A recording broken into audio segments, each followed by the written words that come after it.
Elton John is calling out Georgia State Representative Betty Price.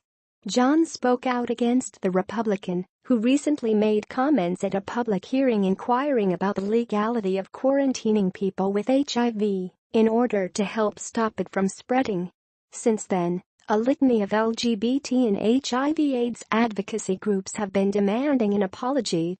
John, who founded the Elton John AIDS Foundation, took issue with the idea.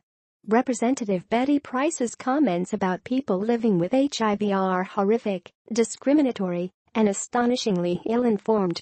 As a doctor and elected official from a state where people are still contracting HIV at an alarming rate, Mrs. Price should know better than to demonize people and perpetuate myths that stigmatize people living with HIV, John wrote in the statement sent to Fox News.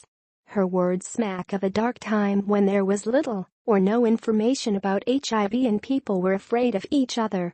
Today, thanks to scientific advancements, growing acceptance and love, people living with HIV are living longer, healthier lives.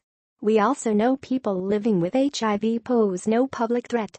Prior to the release of John's statement, Price, who is married to former Health and Human Services Secretary Tom Price, told the Atlanta Journal-Constitution that she does not actually support a quarantine.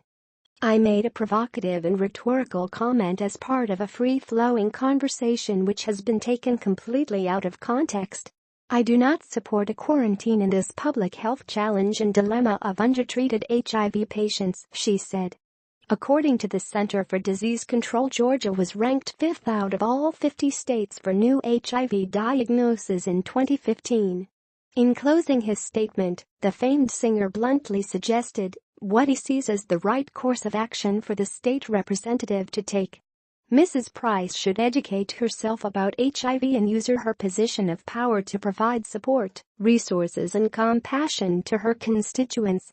Love is the cure, not quarantines.